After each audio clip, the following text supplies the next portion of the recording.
नमस्कार दोस्तों, मैं चित्रांश स्वागत करता हूं आपके अपने YouTube चैनल गेज गुरु में। दोस्तों, अगर आप हमारे चैनल पे नए हो तो हमारे चैनल को सब्सक्राइब कर लें और बेल आइकन को भी प्रेस करें ताकि आप तक अगली वीडियो आसानी से प्राप्त हो सके। तो चलिए दोस्तों, आइए चलते हैं हम आज अपने अगले वीडियो में, जिसका नाम दोस्तों आज हम जो कंपोनेंट लेके आए हैं उसका नाम है कैपेसिटर। तो आइए जानते हैं कि कैपेसिटर क्या होता है, कैपेसिटर कार्य क्या करता है, कैपेसिटर कितने प्रकार का होता है। तो सबसे पहले हम आपको बताते हैं कैपेसिटर क्या होता है। दोस्तों, कैपेसिटर एक पैसिव इलेक्ट्रिक कंपोनेंट होता है जो कि इलेक्ट्रिकल एंड इलेक्ट्रॉनिक्स दोनों सर्किट में यूज की जाती है। इसमें दो या दो से अधिक टर्मिनल होते हैं, ये याद रखिएगा, इसमें दो या दो से अधिक टर्मिनल हो सकते हैं। तो आइए जानते हैं कैपेसिटर बनता कैसे है।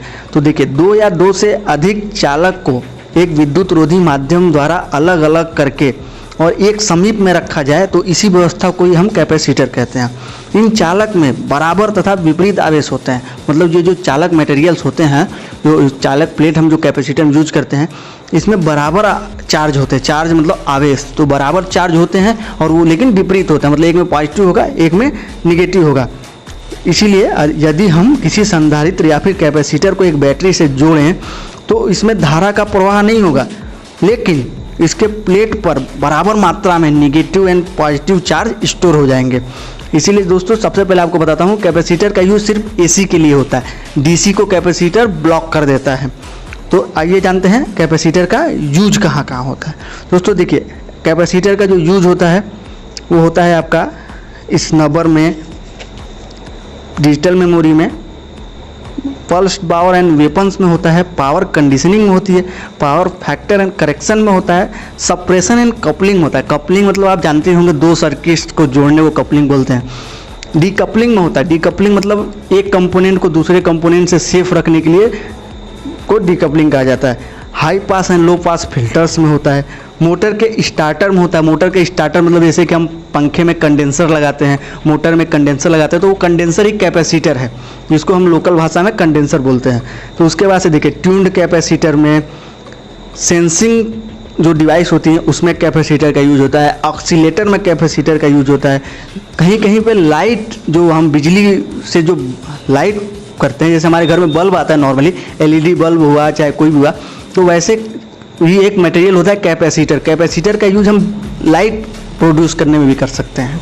यूज दोस्तों बीजेटी, मॉसफेट, एससीआर को सेव करने के लिए होता है। जैसे कि डीकपलिंग के तरह ही स्नबर भी होता है कि जैसे मान लीजिए हम वोल्टेज किसी भी सर्किट में दिए तो तत्कालिक वोल्टेज अगर हाई हो गया तो उसको बचाने के लिए हम कैपेसिटर का यूज़ करते हैं कि कहीं अगर वोल्टेज हाई हो गया तो हमारा सर्किट जो है वो जो हमारा सर्किट में कंपोनेंट्स डैमेज ना हो जाए, तो उसकी सेफ्टी के लिए हम उसमें कैपेसिटर लगाते हैं ताकि हमारा जो अगला कंपोनेंट है वो तत्कालिक वोल्टेज की वजह से वो डिस्ट्रॉय ना हो। तो इसीलिए वहाँ पे कैपेसिटर का उपयोग करते हैं। तो ये बहुत ही आसान भाषा में आपको कैपेसिटर का प्रयोग पता चल गया होगा। जैसे ही हम कैपेसिटर पे एसी अप्लाई करते हैं तो उसके जो प्लेट्स होते हैं उस पर एक चार्ज स्टोर हो जाता है, वो हमेशा कम या ज़्यादा होता रहता है, जिसके कारण एक्सटर्नल सर्किट जो जिस सर्किट में वो कनेक्ट होता है उसमें करंट फ्लो होती है। कैपेसिटर में डीसी फ्लो नहीं होती है, कैपेसिटर डीसी को ब्लॉक करता है। तो संधारित्र की धारा, जो संधारित्र में जो उसके करंट होते हैं और उसके प्लेट के बीच में वोल्टेज के लिए एक इक्वेशन दिया गया है। वो इक्वेशन क्या होता है, I = C dV/dt, जहाँ पे I जो होता है वो कैपेसिटर के प्लेट के बीच से बहने वाली धारा होती है, V जो होता है वो कैपेसिटर के प्लेट के बीच का वोल्टेज होता है, C जो होता है कैपेसिटर के बीच की कैपेसिटेंस होता है, जो कैपेसिटर के प्लेटों की दूरी तथा उसके बीच प्रयुक्त किए गए डाइलेक्ट्रिक मटेरियल के क्षेत्रफल तथा उसके अन्य जियोमेट्रिक बातों पर निर्भर करता है। दोस्तों, कैपेसिटर का मात्रक फैरेड होता है। मुख्यतः हम कैपेसिटर में nano farad, pico farad, micro farad, यही फैरेड के कैपेसिटर यूज करते हैं। तो आइए दोस्तों जानते हैं कि कैपेसिटर के प्रकार कितने होते हैं। देखिए दोस्तों, कैपेसिटर बहुत सारे प्रकार के होते हैं, लेकिन मैं यहाँ पे मुख्यतः प्रकार आपको बता दूंगा। जैसे सिरेमिक कैपेसिटर होता है, सिरेमिक डिस्क कैपेसिटर होता है, पॉलिस्टर कैपेसिटर होता है, पॉलिस्टर एल्यूमिनियम कैपेसिटर होता है, उसके बाद से इलेक्ट्रोलाइटिक कैपेसिटर होता है। तो आइए अब जानते हैं कि कैपेसिटर का रचना कैसे होती है।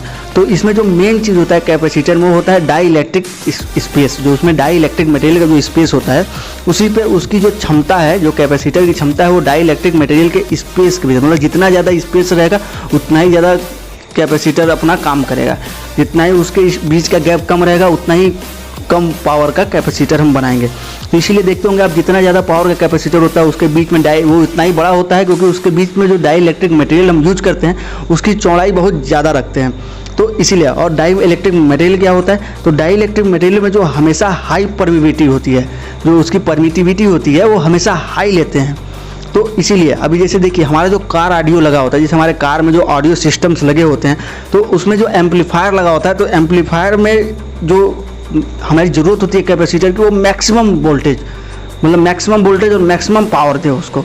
तो इसीलिए वहाँ पे बड़े स्टोरेज वाले कैपेसिटर का यूज किया जाता है एम्पलीफायर में, जो हमारे कार ऑडियो में हो गया, नॉर्मली कार ऑडियो में होता है या फिर बहुत सारी जगह होता है।